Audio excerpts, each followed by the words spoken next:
Buenos días a todos y todas y bienvenidos. En Junghans nos preocupamos y ocupamos por gestionar nuestra operación de manera responsable para potencializar los impactos positivos y mitigar los impactos negativos propios del negocio. El planeta, las comunidades, el ambiente y nuestros consumidores nos importan. Al producir, comercializar y comunicar de manera responsable, protegemos el planeta en que habitamos. Devolvemos valor y respetamos a las comunidades en las que operamos. A nombre de Junghans, les agradecemos su presencia. Para comenzar, daremos una serie de instrucciones para la sesión. Son bienvenidos a usar el chat y comentar para hacer preguntas. Para su comodidad, este webinar quedará grabado y será compartido a través de nuestro canal oficial de YouTube, Junghans Agua de Mesa, y en nuestra página de Facebook, Junghans Live, para que lo puedan compartir. Cualquier duda o consulta técnica durante toda la sesión, tendremos el soporte de TI a quien pueden consultar a través del chat. El evento se realizará en el marco de la siguiente agenda. En un momento le voy a ceder la palabra a Óscar Juárez, que es el CEO de Junghans, para que les dé un mensaje de bienvenida. Posteriormente, comenzaremos con la conferencia El sistema hídrico y la cosecha de agua de lluvia en México, a cargo de Delfín Montañana, director de Educación Socioambiental en Isla Urbana. Finalmente, tendremos un mensaje de cierre por Óscar, nuevamente CEO de Junghans, y abriremos un pequeño espacio de preguntas y respuestas para que nos apoyen compartiéndolas a través del chat de esta herramienta. Óscar, te dejo la voz para que puedas dar tu mensaje. Bienvenidos. Hola, ¿qué tal? Buenos días a todas y a todos. Muchas gracias por acompañarnos. Muchas gracias a Isla Urbana por participar en este espacio de reflexión acerca del manejo del agua en México. Isla Urbana es un proyecto dedicado a impulsar la captación de lluvia y manejo sostenible del agua, ¿sí? Dando soluciones a quienes sufren la carencia o quieren acercarse al manejo ecológico de este recurso. Su misión es asegurar que todos tengan acceso sostenible al agua. Dentro de la organización de Isla Urbana cuentan con amplia experiencia en la captación pluvial y proyectos integrales del manejo de agua. Tienen un fuerte enfoque en el desarrollo de estrategias de educación y reforzamiento en capacidades para el aprovechamiento de la lluvia. En Junghans reconocemos que como empresa debemos hacer frente a la crisis hídrica para garantizar el bienestar de las generaciones futuras y de la nuestra propia, ¿sí? Para iniciar con este reto, primero es fundamental aprender a navegar por diferentes riesgos relacionados con el agua y tener una mejor comprensión de nuestro impacto en todas las operaciones. Por ello, el día de hoy traemos a ustedes a Delfín Montaña, director de Educación Socioambiental de Isla Urbana, quien realizará introducción a los sistemas hídricos y el problema de escasez del agua actual en México. Y nos planteará de cómo cosechar agua de lluvia y poder tener un sostenimiento directamente a las familias y el aseguramiento a toda la humanidad. Muchísimas gracias. Bienvenido, Delfín. ¿Qué tal, Óscar? Buen día. Muchas gracias, Óscar, Jaros. Y buen día a todas y a todos. Preparé unas láminas rápidas. Entonces me va a permitir compartir pantalla. Denme un segundito.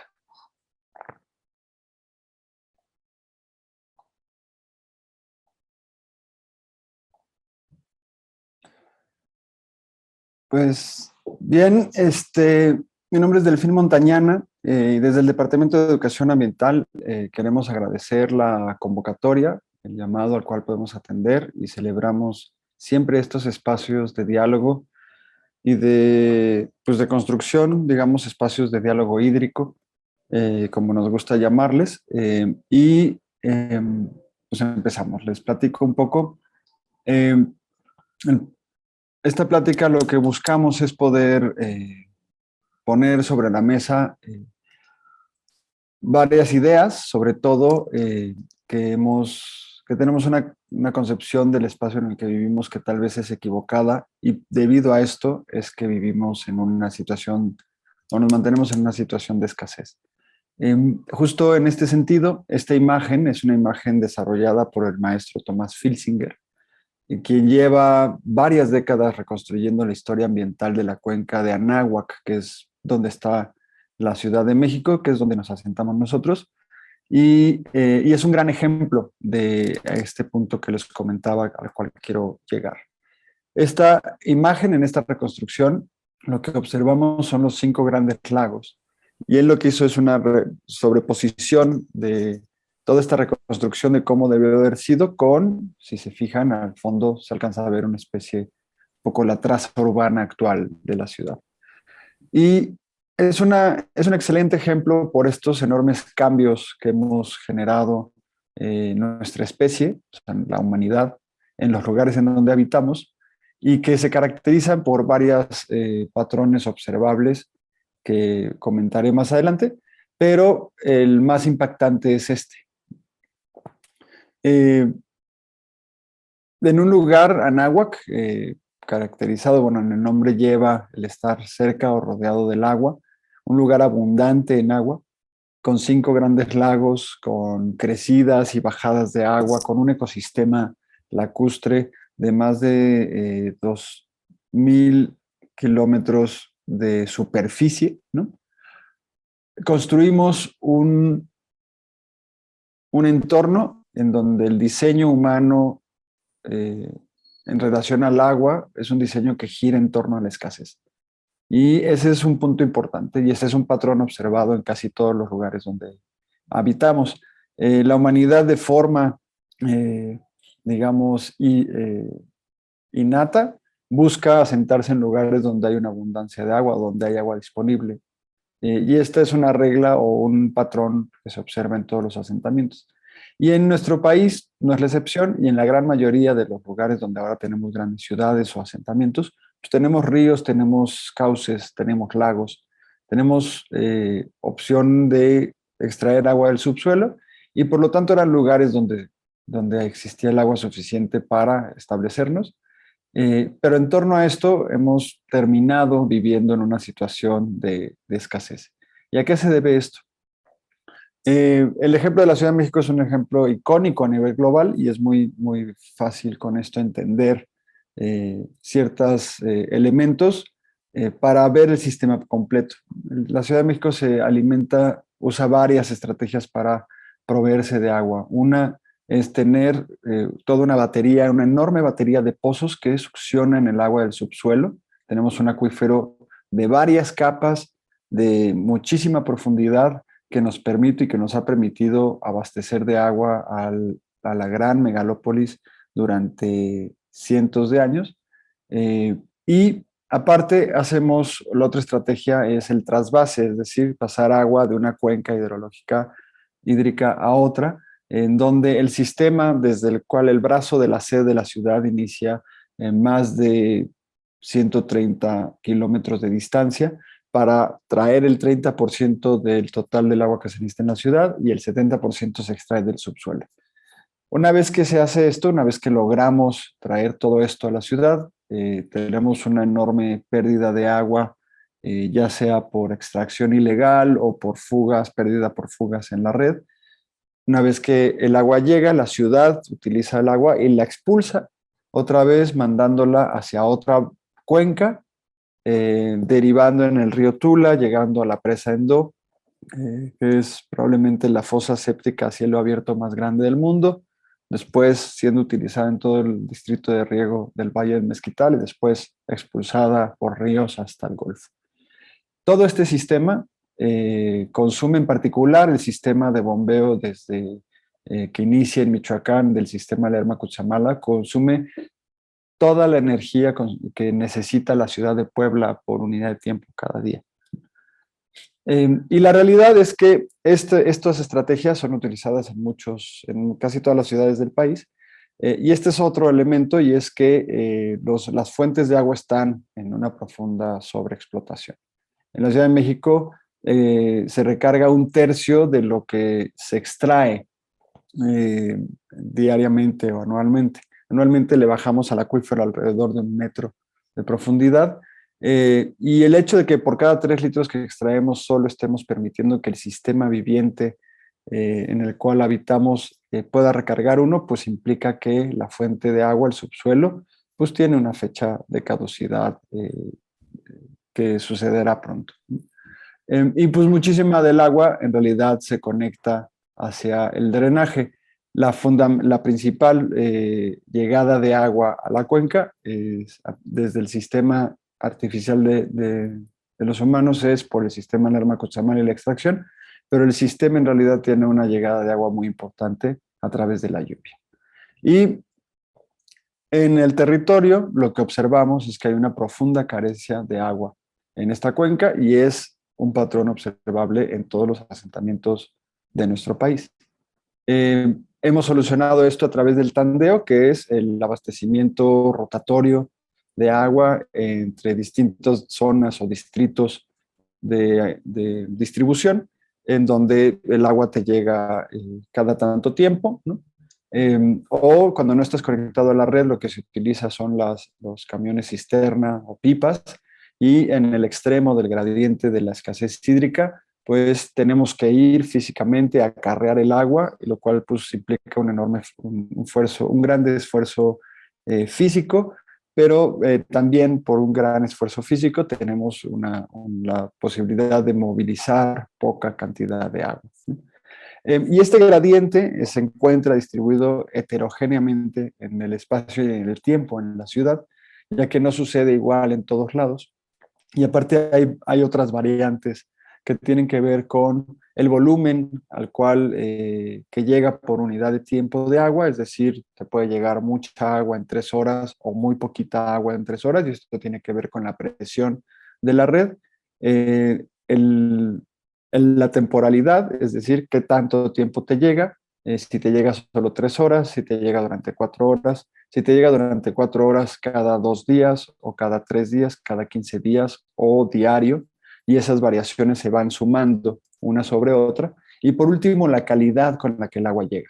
El agua te puede llegar de una excelente calidad o te puede llegar perdiendo calidad, iniciando por tener un color o un sabor o un olor o tener una suciedad o partículas suspendidas evidentes a la vista, ¿no? Entonces, el gradiente es grande.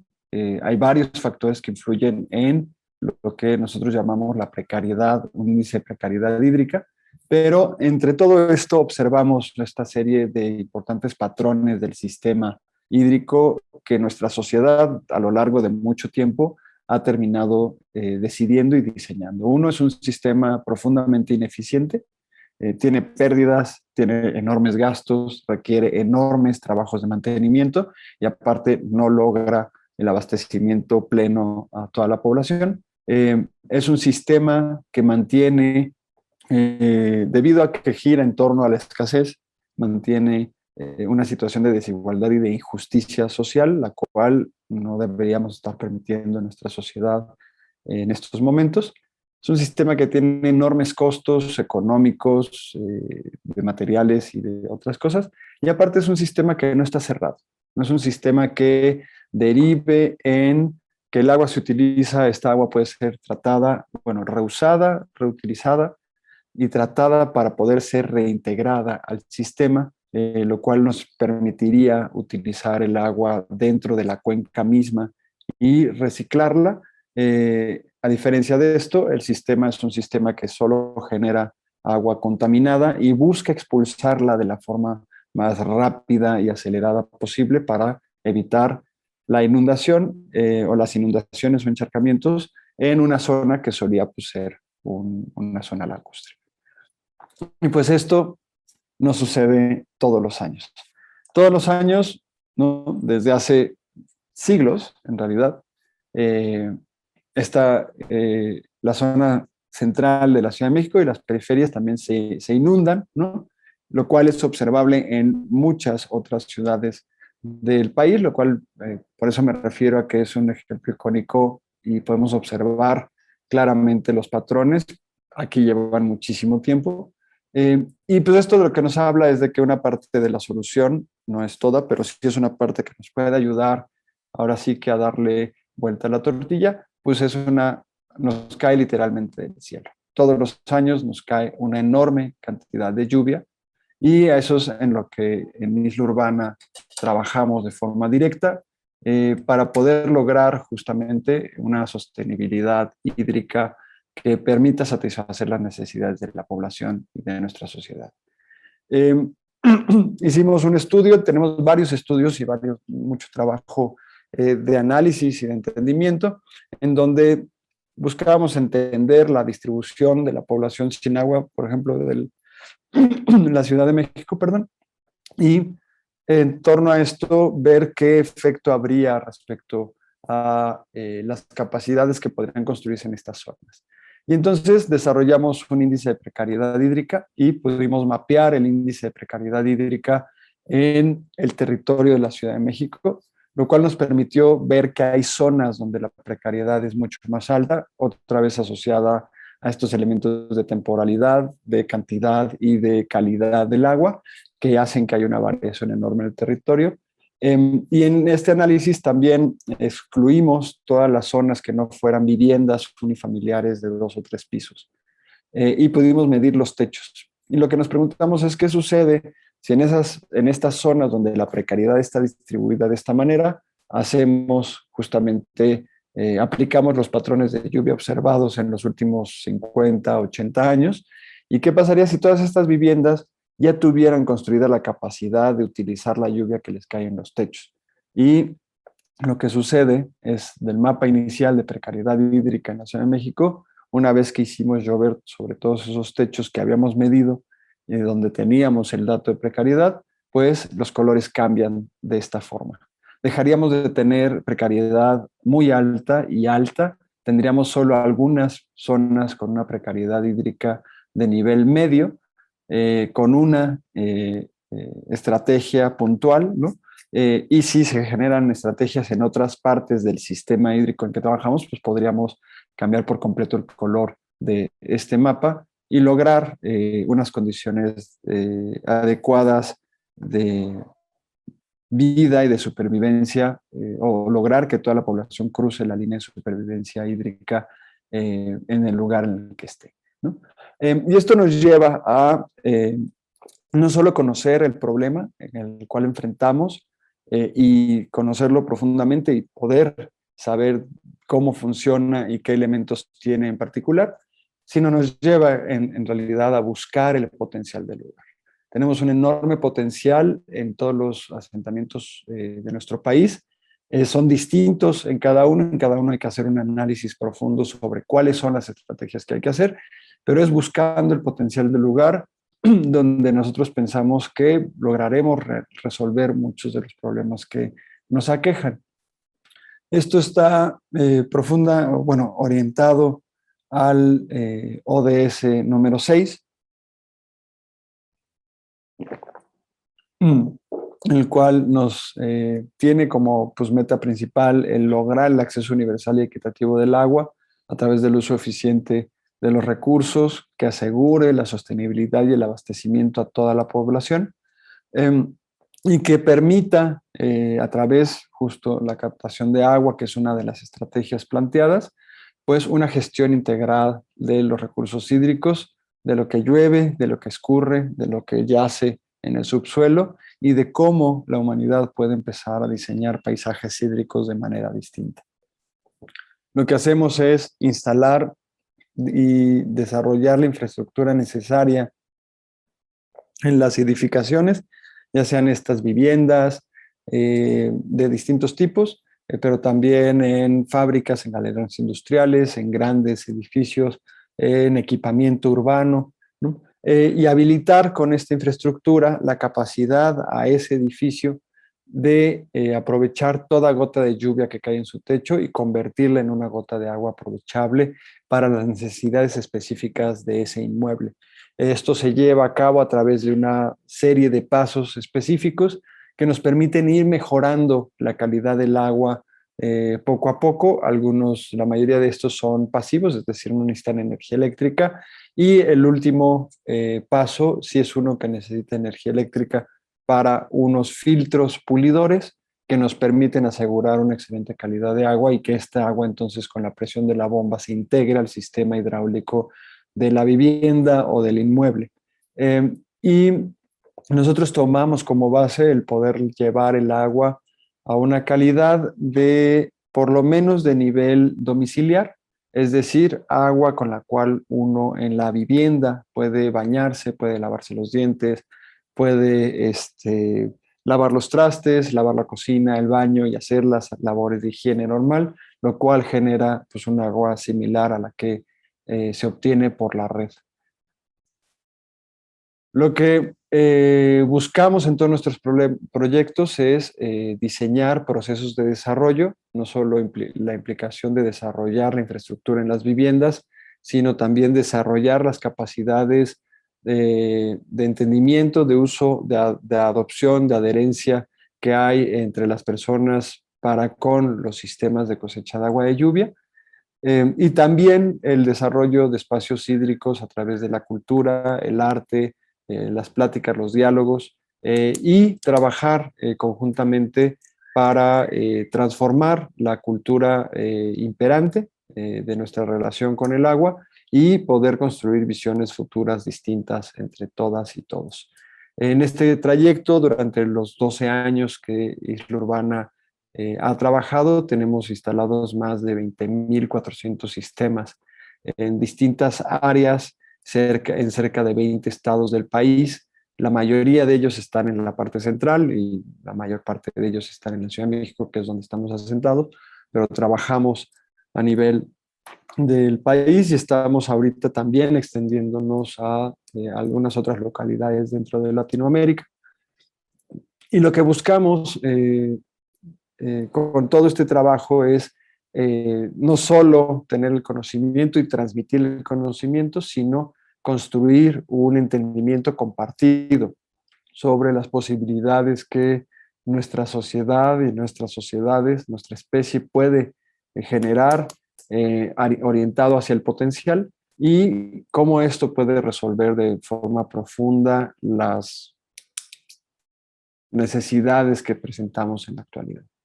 Esto es, tenemos sistemas de distintos tipos, sistemas de gran, digamos, calado para grandes techos que permiten un aprovechamiento de muchísima agua, pero también sistemas rurales, sistemas periurbanos, sistemas urbanos y sistemas en escuelas con uno de los programas más padres que tenemos, que es el programa Escuelas de Lluvia. Y pues trabajando también en zonas rurales, en particular los proyectos del Hata Tucari junto con otras organizaciones desde hace 10 años con proyectos en La Laguna y La Cebolleta en la nación Wixárika de la Sierra Norte de Jalisco, también en la nación Rarámuri en la Sierra Tarahumara en Chihuahua desde hace unos 5 años de forma ya constante, y proyectos en la Mazateca, que es la sierra en Oaxaca, en donde hemos podido trabajar con comunidades rurales de difícil acceso, fundamentalmente indígenas, para resolver condiciones extremas de precariedad hídrica. Y el proyecto Escuelas de Lluvia, donde también trabajamos en escuelas que están en entornos de precariedad hídrica, para poder resolver el que tengan las condiciones hídricas adecuadas para ejecutar la actividad estudiantil y docente durante todo el año escolar, debido a que en nuestro país cerca de 7 de cada 10 escuelas no cuentan con las condiciones hídricas adecuadas, justamente para no tener que tomar decisiones difíciles, como en el peor de los casos es interrumpir las clases debido a falta de agua, y en otros casos el reducir o limitar el acceso a ciertas partes de la escuela, como los baños o los lavamanos, ¿no? En particular, dentro de Escuelas de Lluvia tenemos un programa que se llama Manos al Agua, donde estamos instalando lavamanos en las escuelas para poder también hacer frente a una nueva realidad y apoyar a las escuelas al regreso seguro a clases después de este confinamiento y pandemia. Y pues quisiera agradecer a Junghans, a Oscar, a Jaros y a todas las personas aquí presentes por la escucha Y cualquier cosa que tengan pendiente, pregunta, estamos aquí para resolverla. Los invito a seguirnos en redes sociales o visitar nuestras páginas de internet. Muchísimas gracias. Gracias, Delfín, por tu información. Oscar, te voy a ceder la palabra para dar la información con respecto a la alianza que se está generando entre Junghans e Isla Urbana y después procederemos a contestar las preguntas de la audiencia. Adelante, Oscar.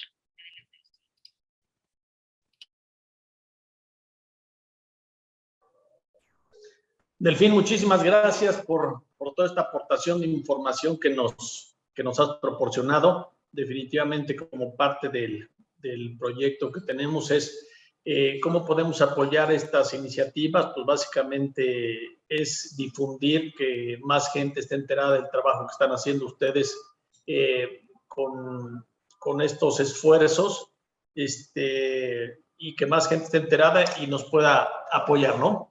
Invitamos mucho a los medios, a la gente que se ha conectado ahorita con nosotros, a difundir y compartir todo esto con diferentes personas, amistades que tengan, para poderlo hacer cada vez más fuerte. Por otro lado, me gustaría compartirles que estamos muy orgullosos de anunciar que estamos ya consolidando una alianza con Isla Urbana, en donde instalaremos en diferentes plantas, sí, todo el sistema para captar esa agua de lluvia, y en los meses de lluvia poder filtrar esa agua y poder envasarla. Eso nos lleva a que tendremos que extraer menos agua del subsuelo, y a partir de ahí estamos equilibrando un poquito la hidratación o la regeneración de los mantos acuíferos. Este es uno más de los pasos que Junghans estamos tomando para apoyar el cumplimiento de la Agenda de Desarrollo Sostenible 2030. Los invitamos a seguir de cerca este camino que iniciamos hoy, y estaremos compartiendo a través de nuestros canales de redes sociales oficiales y nuestro sitio web. Nuevamente, a nombre de todo el equipo Junghans, les doy las gracias por su asistencia, y muchísimas gracias a todo el equipo de Isla Urbana por todas estas aportaciones que nos hacen. Muchas gracias. Gracias, Oscar. Delfín, te voy a dar algunas de las preguntas que tiene la audiencia para que nos apoyes contestándolas. La primera de ellas tiene que ver con la parte de la introducción, donde hablabas justamente del tema de los acuíferos. Nos preguntan cuántos acuíferos hay en México y cuántos tienen disponible para agua para consumo humano. Bueno, yo supongo que hay acuíferos, tantos acuíferos como cuencas. Los acuíferos están asociados a las cuencas hídricas. La gran mayoría de las cuencas tienen un manto en el subsuelo, un manto freático, el cual pues contiene agua. No tengo el dato exacto de cuántos hay, porque nuestro territorio es enorme y el número de cuencas también es grandísimo. Lo cierto es que la mayoría de las poblaciones en nuestro país, si no es de hecho todas, pues obtenemos agua a través de pozos. Esto tiene la implicación de que hay agua en el subsuelo, y esto, por inferencia, significa que hay un acuífero el cual es accesible y del cual nos podemos abastecer. Aquí el detalle es evaluar si la calidad del agua que está en el subsuelo, debido a los distintos estratos de tierra, pues es aprovechable y es apta para el consumo, ¿no? Depende esto de los minerales y de la profundidad a la que esté el agua y cuánto tiempo lleva ahí. Muchísimas gracias. También tenemos otra pregunta por aquí de Esteban Ramírez. Nos comenta que si existe tecnología y sabe si se aplica para detectar fugas en la red. Sí, sí existe tecnología. Ahora sí que la primera tecnología que necesitamos tener es un mapa preciso de la red, y eso es una de las cosas que no contamos en todos los asentamientos humanos. La red ha sido, el proceso de construcción de la red lleva pues muchos siglos y ha ido cambiando, entonces no hay un mapa preciso, y lo primero que necesitaríamos tener es poder mapear la red. Pero hay tecnología que sirve para esto, hay tecnología, particularmente hay tecnología de punta en torno a tecnología que trabaja con sonar, es decir, con sonido, y a través del sonido detecta las tuberías, o a través de sonido puede medir la presión interna de los tubos y determinar en dónde está una fuga. Y también hay tecnología de carácter satelital que permite saber por dónde va la red y tener inferencias sobre las distintas zonas y posibles zonas en las que hay pérdida. Entonces, una mezcla de varias tecnologías. Definitivamente primero tenemos que tener la red mapeada y saber en dónde están todos los tubos. En esta ciudad de México, pero en las ciudades pues tenemos varias capas de distintos procesos de construcción de las redes de distribución y también de drenaje de las ciudades, ¿no? Entonces es bastante complejo, pero la tecnología existe y la manera de hacerlo también. Muchas gracias. Otra de las preguntas es que si nos podrías hacer favor de ahondar en cuáles son las diferencias entre configurar el consumo de agua entre escasez y abundancia. Sí, claro. Hay una diferencia importante y tiene que ver con la manera en la que los sistemas humanos son diseñados. Y también tiene que ver con la manera en la que la humanidad se comporta en una situación de escasez y una de abundancia. Lo curioso en nuestras ciudades es que el sistema diseñado durante los siglos, porque lleva muchos siglos el proceso de diseño y de decisión, ¿no? Es algo que heredamos todo el tiempo, pero que en todo momento tenemos la posibilidad de tomar las decisiones adecuadas para cambiar el rumbo de este diseño. Pues ha sido diseñado en torno a plantear que, como resultado final genera una situación de escasez, y eso es lo que es interesante, planteando que los lugares tienen esta profunda abundancia de agua, ¿no? Entonces, la diferencia entre configurar el consumo de agua entre la escasez y la abundancia pues implica, primero, que si entendemos el lugar en el que vivimos, observamos que podríamos no estar viviendo en la escasez hídrica. Hay muchos estudios, por ejemplo, en la Ciudad de México, el sistema hídrico anualmente maneja y gestiona el agua suficiente para probablemente el doble de la población de la Ciudad de México. Es decir, hay agua suficiente, pero nuestro diseño y la forma en la que estamos entendiendo el sistema no nos está permitiendo ver eso. Entonces, lo primero que hay de diferencia entre configurarnos entre la escasez y la abundancia tiene como una implicación entender bien el lugar en el que vivimos. Y a través de eso modificar el diseño que tenemos y cómo éste responde al lugar al que estamos. Y emerge otra situación de esto. Sí, el entendimiento, como les platicaba en la plática, en la charla, el entendimiento no solo es de unos cuantos, sino construimos un entendimiento compartido sobre el lugar que habitamos y en el que vivimos. La manera en la que de forma colectiva nos asociamos al lugar, pues cambiará. Esto implica reconocer la enorme cantidad de agua que existe en el lugar, pero también reconocer nuestra responsabilidad para mantener esa condición de abundancia. Y eso fundamentalmente tiene un efecto en la limitación y en la autogobernanza del consumo que tenemos de los recursos que nos rodean. Muchas gracias. Por aquí también le surge la duda de si se necesita algún permiso especial para instalar un equipo de captación de agua de lluvia.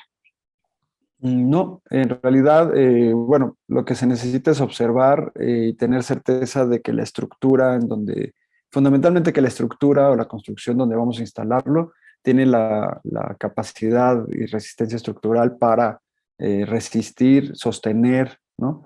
Y pues hay una serie de criterios de diseño arquitectónico y de la ingeniería misma del sistema que nos lleva a determinar en ciertos lugares lo mejor es poder tener un diseño adecuado del sistema para que esto funcione adecuadamente. Pero en realidad la lluvia cae sobre todos y todas las personas tenemos derecho a aprovecharla en el lugar en donde vivimos. Súper, muchas gracias. Con respecto justo al tema del agua que se capta de lluvia a través de estos sistemas, preguntan si la calidad final del agua es agua tratada, es inferior, es igual o superior a la calidad del agua de la red. Lo que nosotros hemos observado después de 10 años, tenemos varios estudios de calidad de agua. Todos nuestros proyectos tienen estudios de calidad de agua. y hemos trabajado con el Instituto de Química, con el programa, con el Pumagua, en la UNAM, con varias instituciones. Lo que observamos es, y nuestros sistemas están diseñados para generar o para entregar agua de nivel con calidad domiciliar, es decir, es agua apta para el contacto humano. Que esta es igual al agua de la red, pero en muchos lugares decir la calidad del agua de la red, pues como les comentaba, varía y hay enormes diferencias de un lugar a otro, ¿no? Entonces, en general, el agua de la lluvia, de hecho, puede tener, según el lugar en el que estés, pues una calidad considerablemente mejor al agua que la red está ofreciendo en esa zona, sobre todo en estas zonas donde tienes agua con color, con olor, con sabor, ¿no? Que de hecho no siquiera cumple con la normatividad para el contacto humano. Lo que sucede con el agua de la lluvia es que la cosecha de agua de lluvia nos permite satisfacer la necesidad de agua en el lugar donde se da esa necesidad. Y nos permite y le permite a los usuarios, a los cosechadores de lluvia, tener el control del agua que están manejando en su casa. Si los cosechadores de lluvia hacen un adecuado uso y mantenimiento y limpieza del sistema, ellos pueden asegurar una calidad de agua que incluso podría ser potable. Depende de tener limpios nuestros techos, de limpiar los filtros, de drenar los separadores de primeras lluvias, de tener un uso y de adherir y de adoptar de forma profunda a la dinámica familiar, ¿no? O a la dinámica de la vivienda, el uso y la conexión con la lluvia como una fuente de agua durante buena parte del año. Gracias. Hablabas al final de tu charla justo de estos canales propios que tiene Isla Urbana para promocionar estos sistemas y toda la reflexión al respecto de la captación de agua de lluvia. Pero además de esos canales, ¿existe algún otro en donde las personas en general o las empresas se puedan enterar de estos proyectos y si han levantado algún tipo de capital tipo crowdfunding o con inversionistas privados? Sí, pues Isla Urbana trabajamos con una enorme cantidad de distintas instancias.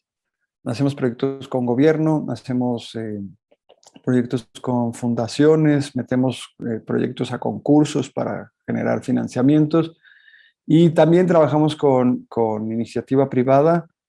Fundamentalmente trabajamos con aquellas entidades que están comprometidas, que quieren desde su área y la zona en la que están, aportar y ser entidades que contribuyen a transformar la situación de escasez hídrica en la cual se encuentra nuestra sociedad.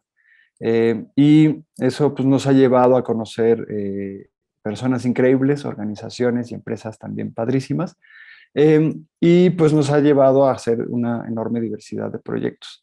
Que van en diversos estados, en diversas poblaciones, incluso combinando financiamiento de carácter gubernamental con créditos o vinculación entre iniciativa privada, gobierno y nosotros como implementadores, diseñadores y ejecutores de proyectos de sostenibilidad.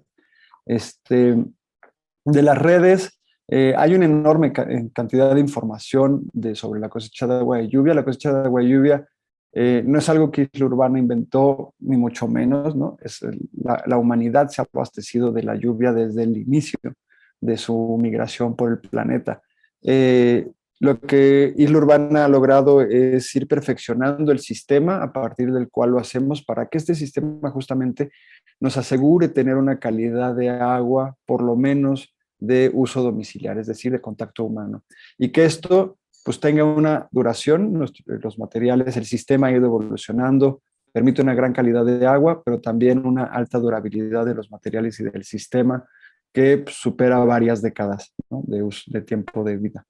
De las redes, existe una asociación mexicana de la cosecha de agua de lluvia, en su página hay muchísima información, en nuestras páginas también, en particular, nuestra página, les puedo hablar de ello, tenemos una sección que se llama la Pluvioteca, es una biblioteca de lluvia, donde tenemos información, artículos sobre nuestro trabajo, sobre nuestro sistema, pero también investigación internacional sobre la cosecha de agua de lluvia.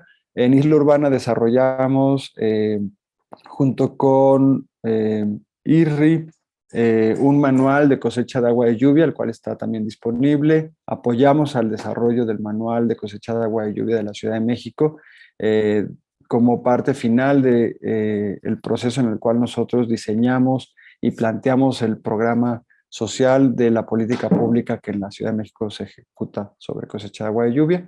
Y pues hay también bueno, en nuestras redes, si nos contactan, YouTube, Facebook, Instagram, Twitter, ponemos mucha información todo el tiempo.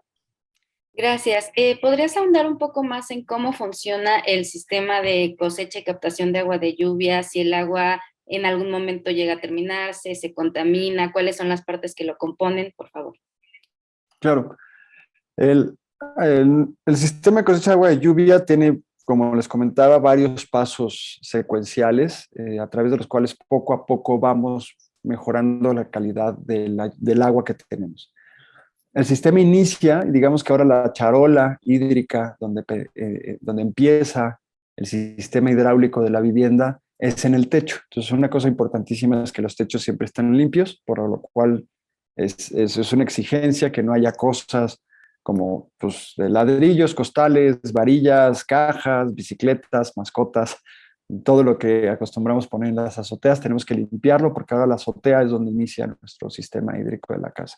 Entonces, a través del techo lo que se hace es poder asegurar que toda esa agua deriva hacia un punto en particular. Hay que evaluar que el techo no sea de un material que contamine el agua, porque hay ciertos materiales que no son adecuados, y también asegurar que el techo no tiene encharcamientos y que dirige todo el agua con una pendiente adecuada hacia un punto desde donde podemos generar una bajante y que esta bajante llegue a el que para nosotros es el componente más importante, que es el separador de primeras lluvias, que es el Tlaloc. El separador de primeras lluvias lo que hace es separar el primer volumen de lluvia que cae sobre el techo, debido a que este primer volumen de los primeros minutos limpia, tiene un efecto de limpieza del techo, digamos que trapea el techo, arrastra el poco sedimento de la tierra que se haya podido almacenar en el tiempo que pasó de la última lluvia a esta lluvia, y eso lo separamos para que no termine en el almacenamiento final, que es donde haremos uso del agua.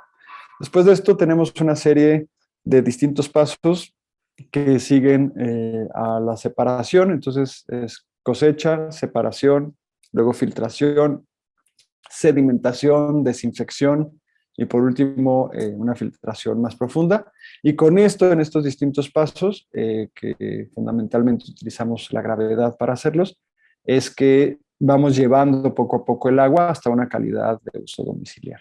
¿Sí? En general el agua, lo que hacemos en el sistema es limpiarle la poca en realidad suciedad que podría tener por el arrastre de nuestros techos. Es muy importante que el techo entonces ahora se convierta en una superficie que la familia, los individuos o las personas o los que habitan o trabajan en ese lugar, pues limpien y mantengan limpio, porque ahí pues, es donde empieza el sistema hídrico. Gracias. ¿Hay algún tiempo de vida útil promedio que tenga el sistema que se instala en casas o empresas? Los materiales per se tienen una vida útil de tantito más de 2 décadas. Y sabemos que todo lo que es bien cuidado y bien mantenido, pues dura mucho más, ¿no? Nosotros estimamos que el tiempo de vida útil del sistema en general debe ser alrededor de unos 30 años, ¿no? Y bueno, a partir de eso, el sistema, una vez que se instala, esa capacidad ya existe en la vivienda. Entonces, pues en algún tiempo habrá que modificar, digamos, cambiar algún componente debido a que su tiempo de vida, ciclo de vida se ha cumplido, pero esto es de más de 2 décadas. Y si es cuidado, siempre decimos esto, todo lo que es cuidado dura más, ¿no? En eso los mexicanos particularmente somos buenos en hacer que las cosas duren o que eh, estén sacarles el mayor provecho, entonces la mayoría de los beneficiarios lo logran, ¿no? Nosotros tenemos sistemas que fueron instalados hace 8 o 9 años que siguen funcionando sin ningún problema, ¿no? Ok, gracias. Preguntan que si cuando hay un periodo de 3 meses o más que no llueva en una región, ¿qué pasa con el sistema? Excelente pregunta. Eh, una de las cosas con la lluvia es que uno, no llueve todo el tiempo, sino la lluvia se distribuye de forma diferencial a lo largo del año. Hay una época de lluvias. Y también no llueve lo mismo en todos lados. No tenemos una diferencia de la cantidad de lluvia que hay de lugar en lugar. Pero debido a que en todas zonas tenemos una época de secas, ¿qué sucede? Bueno, el sistema se puede utilizar, se puede, digamos, puede ser abastecido de agua de otras fuentes, ¿no? Si contratamos mucho, lo que sucede es en época de secas, las personas tienen que regresar a las formas habituales de abastecimiento de agua, las pipas, ¿no? O el acarreo y cosas así, y pueden utilizar el almacenamiento que está en el sistema de lluvia. Por ejemplo, en la Ciudad de México llueve 6 meses y con un sistema base de cosecha de agua de lluvia, las familias logran una autonomía hídrica de hasta 8 meses, ¿no?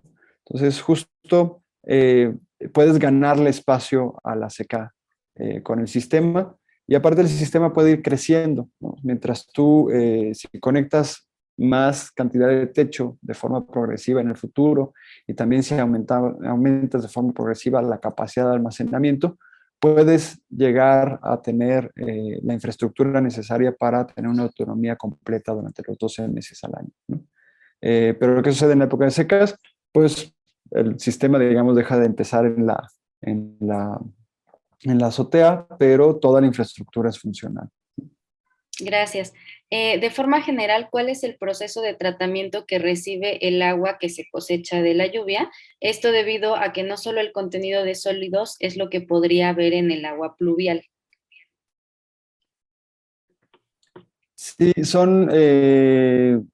pues se utilizan distintos métodos, como ya les había comentado: separación, sedimentación, desinfección y filtración. Y el tren de filtrado es un sistema que tiene variabilidad.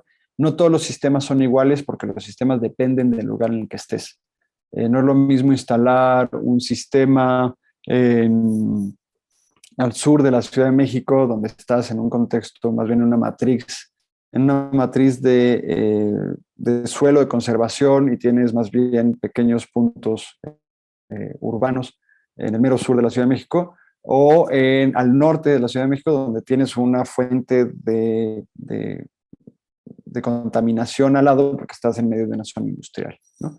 Entonces, los volúmenes de separación, el manejo de la desinfección y los filtros varían, sobre todo los filtros, si son filtros solo que pulen el agua, o son filtros que aparte tienen tal vez carbón activado, KMD, KMF, distintas formas en las cuales vas limpiando y vas extrayendo, reteniendo olores, sabores, colores, ¿no?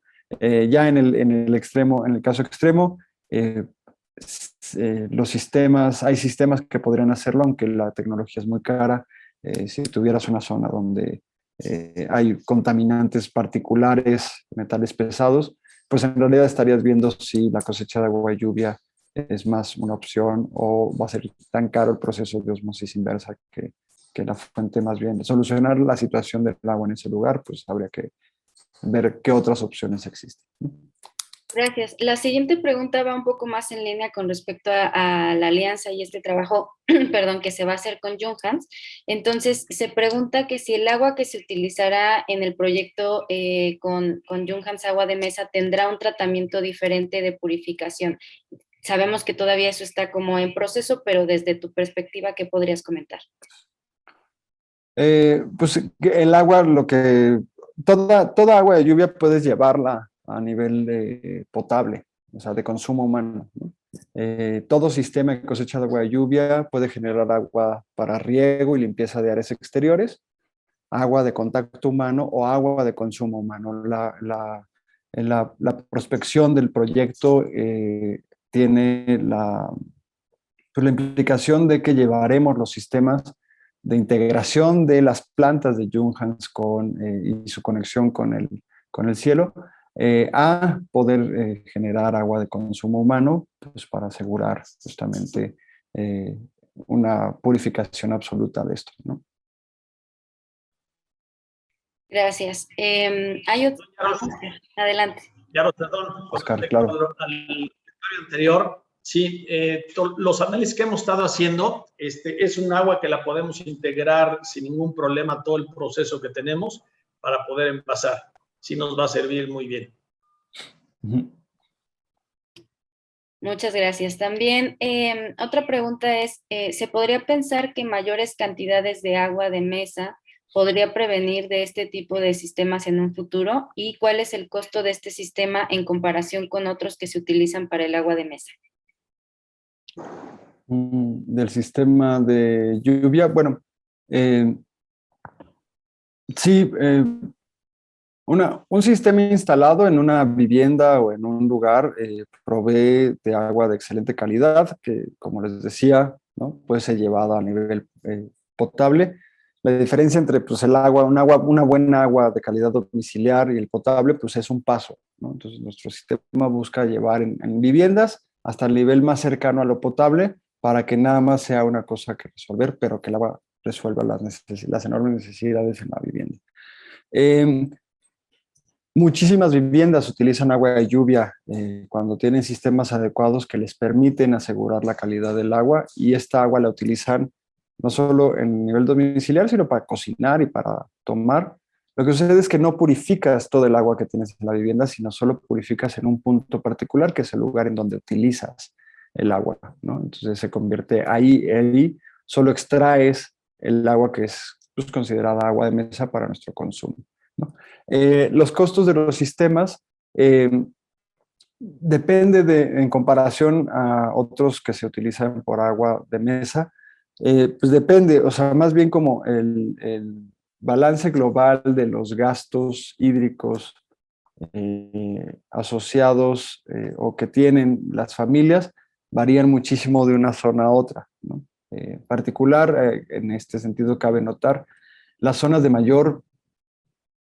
más alto nivel de precariedad hídrica en nuestros asentamientos humanos son las zonas que pagan el agua más cara.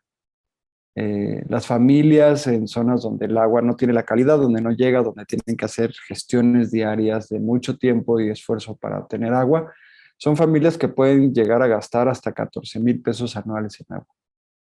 Es decir, comprar una pipa todos los meses, ¿no? Y las pipas privadas oscilan entre 1,000 y 1,200 pesos y depende de la zona en la que estés y qué tan lejos vaya, pero aparte gestionar, ¿no? El tiempo y todo eso, pues tiene unos enormes gastos. Para estas familias el uso de los sistemas incluso implica un ahorro, ¿no?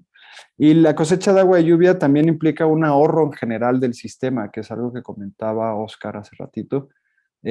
La cosecha de agua de lluvia como una práctica, si logramos que la práctica sea generalizada, tiene la enorme implicación de que estamos ahorrando la extracción de esa agua a los pozos o a otras cuencas en nuestras bases. Y estamos reduciendo la presión que los sistemas actuales tienen, ¿no? Y eso es muy, muy importante. Para los costos de los sistemas específicos depende de la vivienda y depende del el diseño en particular. Igual si quieren más bien ponerse en contacto directamente con nosotros para hablar de eso sería más fácil. Genial. Tenemos todavía un par de preguntas. Adelante. Oscar, por favor, sí, claro. Comentario que hace de fin. Básicamente, el agua en la cuestión físico-química, es importante entender que el agua tiene dos componentes importantes. Uno es el físico-químico, que son las sales y minerales que tiene el agua, dependiendo de dónde venga esa agua, y otro es el bacteriológico. En el tema de la captación de agua de lluvia, pues es un agua que prácticamente está físico-químico muy bien.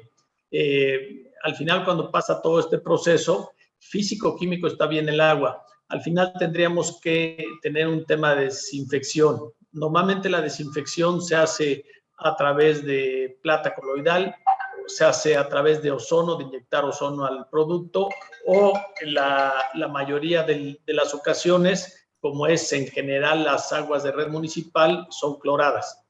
¿sí? Entonces, sí pueden tener dentro de cada una de sus casas el agua apta para el consumo humano, siempre y cuando tengan algún tipo de desinfección, porque depende mucho, quizás el agua la captan, la mandan a una cisterna, si esa cisterna no está bien aseada o por ahí tiene algún contaminante por algunas bacterias, al extraerla de ahí había que desinfectarla para poder ingerirla. Sí, entonces como que interfieren varias cuestiones para que al final tengas un agua apta para el consumo humano. Pero físico o químico, el agua está en perfectas condiciones para consumir. Nada más tendrían que prever mucho el tema de la desinfección, que lo pueden hacer de diferentes formas. Luz ultravioleta, plata coloidal, ozono o cloro. Gracias. Voy a como juntar las dos preguntas que nos quedan en una para que Delfín nos puedas ayudar como con la respuesta. La primera tiene que ver con el tema del caso de la lluvia ácida, es decir, si se ingresa al resto del agua almacenada o qué tratamiento se sigue con esa. Y por aquí Carla también nos pregunta si se necesita tener algún trámite para el acceso a estos sistemas, que creo que por ahí ya lo habéis contestado, pero si lo quieres reforzar, por favor. Claro. Sobre la lluvia ácida, nosotros en todo este tiempo, 10 años, no hemos encontrado que el pH del agua sea un asunto a resolver. De hecho, la lluvia, el pH de la lluvia tiende a estabilizarse una vez que cae en las superficies diseñadas por la humanidad, en nuestros techos, ¿no? La losa de concreto, el polvo, la tierra, en general estabiliza el pH del agua. Y tampoco la variación tampoco es tan grande. Tenemos estudios que realizamos con la UNAM sobre esto específicamente y nosotros no nos preocupa el pH del agua.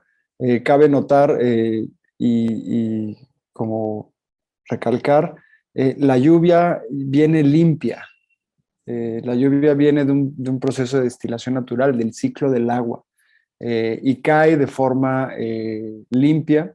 De hecho, el arrastre que se pueda dar por la precipitación en el trayecto de la gota hacia el suelo es muy bajo de la contaminación atmosférica. Y en realidad lo que sucede es que el agua se contamina en nuestros techos. Los techos son, o las superficies son, se les conoce, o el término es, reclutan suciedad o reclutan polvo y partículas. Entonces, mientras más limpio esté la superficie, pues mejor va a ser el agua. Y en relación al pH, nosotros no hemos visto que sea un asunto. Si la superficie está más limpia, pues va a ser mucho menos la suciedad o la mugre o los contaminantes que podrían estar en el sistema. Y pues después el sistema de cosecha de agua de lluvia es lo suficientemente robusto para trabajar, ¿no? A través de distintas maneras que pueden incluir, como bien Oscar asomaba ahorita o apuntaba, el uso de distintas técnicas, tanto de desinfección como de purificación o de mejora en la calidad para separar estos sólidos físico-químicos o elementos físico-químicos o biológicos del agua, ¿no? Y lo otro que era, ya se me fue el... Que si se necesitaba algún trámite gubernamental o algún permiso para poder acceder a un sistema. No, bueno, uno puede instalar, mientras sea de tu propiedad, tengas permiso, un sistema en una edificación.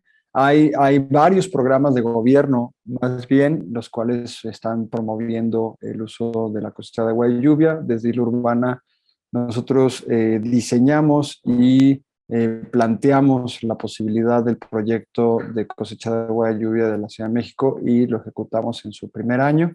El cual fue el primero en su clase, una política pública que derivó en un programa social que es punta de lanza a nivel nacional y es punta de lanza pues, a nivel internacional. Y estamos trabajando ahorita también con otros gobiernos en el estado de Veracruz, en Jalisco, en varios otros lugares donde se están estructurando procesos de gestión de la lluvia con apoyo del gobierno. Entonces, lo que les puedo decir es, para tener acceso a estos sistemas, busquen si su autoridad o la administración local lo tiene en la mira, si ya construyó un programa social, y pues habrá una serie de trámites para acceder a un programa que pues, serán particulares de cada gobierno. Genial. Te agradezco muchísimo. Bueno, con esto hemos llegado al final de nuestro evento. Les agradecemos mucho su presencia y estén pendientes de nuestras redes sociales. Tendremos nuestro próximo evento en el marco del Día Mundial de la Ecología, el 28 de octubre. Una disculpa por el error que hay ahí en la filmina. Nos pueden seguir en nuestras redes sociales para tener más información al respecto de esto. Muchas gracias y muy buenos días a todos.